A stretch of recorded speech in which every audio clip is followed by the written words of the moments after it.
ಮೈಸೂರಿನ ವಿಜಯನಗರದಲ್ಲಿರುವ ಶ್ರೀ ಯೋಗ ನರಸಿಂಹಸ್ವಾಮಿ ದೇವಾಲಯದಲ್ಲಿ ರಾಜಗೋಪುರ ನಿರ್ಮಾಣ ಕಾಮಗಾರಿಗೆ ಧಾರ್ಮಿಕ ವಿಧಿವಿಧಾನಗಳೊಂದಿಗೆ ಚಾಲನೆ ನೀಡಲಾಯಿತು. ದೇವಾಲಯದ ಸಂಸ್ಥಾಪಕರಾದ ನಾಡೋಜ ಪ್ರೊಫೆಸರ್ ಡಾಕ್ಟರ್ ಭಾಷಮ್ಯ ಸ್ವಾಮೀಜಿಯವರು ಗುದ್ದಲಿ ಪೂಜೆ ನೆರವೇರಿಸುವ ಮೂಲಕ ಕಾಮಗಾರಿಗೆ ಶುಭಾರಂಭ ಮಾಡಿದರು. ಬೆಳಗ್ಗಿನಿಂದಲೇ ಶ್ರೀ ಯೋಗ ನರಸಿಂಹಸ್ವಾಮಿಗೆ ವಿಶೇಷ ಪೂಜೆ, ಅಭಿಷೇಕ ಹಾಗೂ ವಿವಿಧ ಕೈಂಕರ್ಯಗಳು ಜರುಗಿದವು. ನಂತರ ಬೆಳಗ್ಗೆ 10:30ರಿಂದ 11 ಗಂಟೆಯ ಒಳಗಿನ ಶುಭ ಲಗ್ನದಲ್ಲಿ ರಾಜಗೋಪುರ ನಿರ್ಮಾಣ ಕಾರ್ಯಕ್ಕೆ ಅಧಿಕೃತ ಚಾಲನೆ ನೀಡಲಾಯಿತು.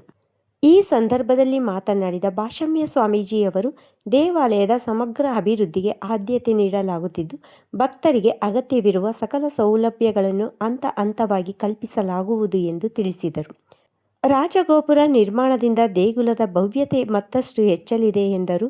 ಭಕ್ತರು ಹೆಚ್ಚಿನ ಸಂಖ್ಯೆಯಲ್ಲಿ ಆಗಮಿಸಿ ಸ್ವಾಮಿ ದರ್ಶನ ಪಡೆದು ಆಧ್ಯಾತ್ಮಿಕ ಅನುಭವ ಪಡೆಯಬೇಕೆಂದು ಆಶೀರ್ವದಿಸಿದರು.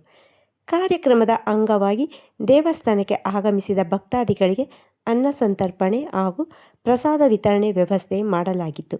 ಈ ಸಂದರ್ಭದಲ್ಲಿ ದೇವಾಲಯದ ಆಡಳಿತಾಧಿಕಾರಿ ಎನ್ ಶ್ರೀನಿವಾಸನ್, ಪ್ರಧಾನ ಅರ್ಚಕರಾದ ಶೇಷಾದ್ರಿ ಸೇರಿದಂತೆ ಹಲವಾರು ಗಣ್ಯರು ಮತ್ತು ಭಕ್ತರು ಉಪಸ್ಥಿತರಿದ್ದರು.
ರಾಜಗೋಪುರದ ಕೈಗೆಲ್ಲಿ ಕೆಲಸ ಭಕ್ತಾದಿಗಳ ಸಹಕಾರದಿಂದ ಇವತ್ತಿನ ಒಂದು ಸುದಿನದಲ್ಲಿ ಆರಂಭವಾಗಿರ್ತಕ್ಕಂಥ ಸಂತಸವಾಗಿದೆ.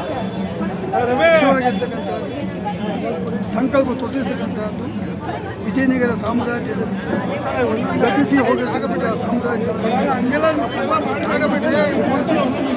ಡಾಕ್ಟರ್ ರಾಜಕುಮಾರ್ ಸಂಕಲ್ಪವನ್ನು ಈಡೇರಿಸುವ ದೃಷ್ಟಿಯಿಂದ ಮಹತ್ವದ ಕೆಲಸವನ್ನು ಸಂಕಲ್ಪ ಮಾಡಿ ಭಕ್ತಾದಿಗಳ ಸಹಕಾರದಿಂದ ನಿರ್ವಿಘ್ನೇನ ಪರಿಸಮಾಪ್ತಿ ಆಗಲಿ ಎಂಬತಕ್ಕಂಥ ದೃಷ್ಟಿಯಿಂದ ಪರಮಾತ್ಮ ಯೋಗ ನರಸಿಂಹನ ಪಾದಾರಕ್ಕೆ ಬೇಡುತ್ತಾ ನನ್ನ ಮಾತನ್ನು ಮುಗಿಸ್ತೇನೆ.